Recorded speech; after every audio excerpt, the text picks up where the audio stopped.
Welcome back to Perry Wellington Real Estate 4.5. Before the break, we had the update on our modular division and all the fun and excitement happening in Hollidaysburg this month on the site. And this is the topic actually of Adam's latest Senior Mirror article. It's coming up this weekend in the Altoona Mirror. So Adam, fill us in on factory built. Right, so pretty much if you think about it, most things that we use or consume or buy these days is built in a factory. And so, we think about it for a second and say, well, geez, why do homes have to be built, stick built on site? They really don't have to be. And if you can think about what a factory does, it basically gives you efficiency, it gives you a controlled environment. I mean, just simple things like building a wall. When you see how they're built and they build them on a jig and they're perfect every time versus what you'd have to do on site. It's just pretty radically different. Yeah, and Jordan, it really helps though, because people out there probably thinking, wow, I can't believe these both went up. 2 homes in less than 2 weeks are under roof. Now they're not entirely done, but they will be in just a couple more weeks, which is huge when you're in need of a house and the inventory is low.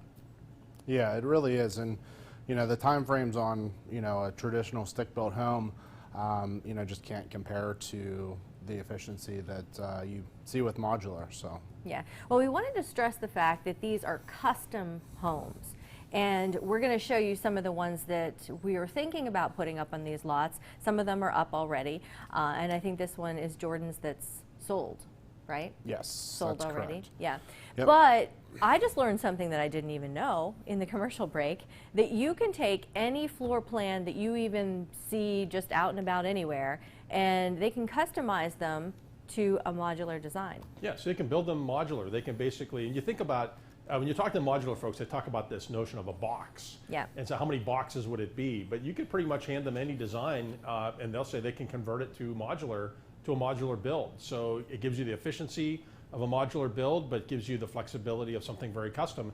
And these homes that we're building now are custom homes. They are not by any shape, any means would you consider these cookie cutter homes. Yeah, and they really look like stick-built homes, right? And we're taking a look at some of them here, and the price points are all over. This one is kind of unique. This one is a beach vibe kind of a house. Yeah, but actually, this one is actually set up that you can put it on stilts. Yeah. So you can put a garage underneath it, but we can actually modify this plan and actually put a garage beside it. But you get the benefit of having essentially a beach house, and we have it spec'd out to build on one of our lots in Hollidaysburg. Yeah, and Jordan, this one is on the lower price point, I believe, and I think there's been a ton of interest in this as well. yeah, right? yeah, that's what we're going to start to try some different price points. Some less expensive and some even more expensive than what we've already done. So it's going to be exciting, and we're looking at more lots. And one of the things that we should mention is if you have a buildable lot that you're interested in selling, we may be interested in buying it. So. Oh, well, there you go. And I think that you've been working on that. You've been looking, so hopefully you find some good spots. All right, guys. Well, if you'd like to learn more, of course, you can give us a call from the number there on your screen or PerryWellingtonRealty.com on the Modern Custom Modular tab. And we will be right back after this.